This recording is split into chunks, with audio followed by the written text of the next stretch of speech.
Words with loud voices have been known to bring down the walls of Jericho.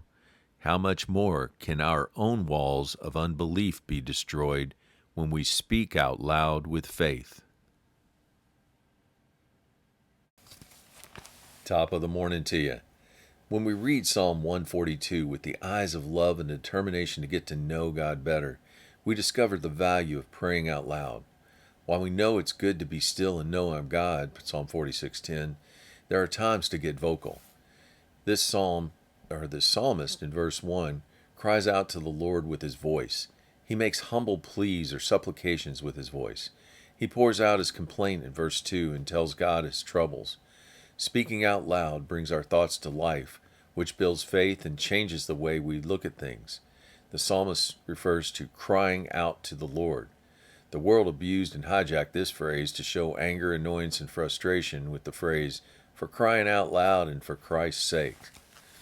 God's word encourages us to use our voices when it comes to speaking about God.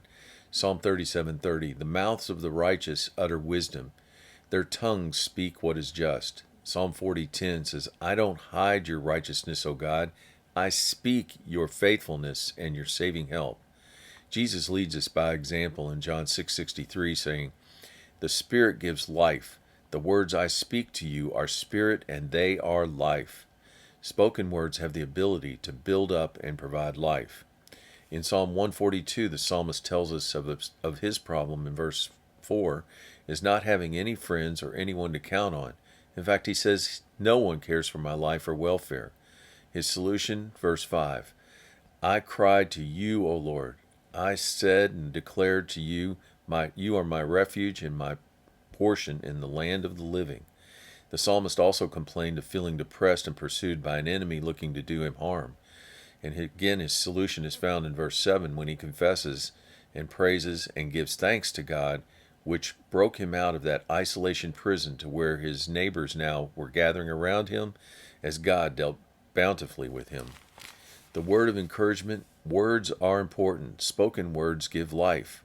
While praying in our secret place with God is to be pursued, we don't have to be silent. In fact, it's preferable we raise our voice. Psalm 95:1 tells us, "Shout joyfully to the rock of our salvation." Now, God is not deaf, so being vocal about our praise and prayers is not for His benefit. It must be for our benefit. Just like singing unites our body, soul, and spirit because we use all three, so does speaking our prayers and praises and declarations out to the Lord. It seems the more of ourselves we use, the more encouraged we are, and the stronger our faith becomes. Have a great day.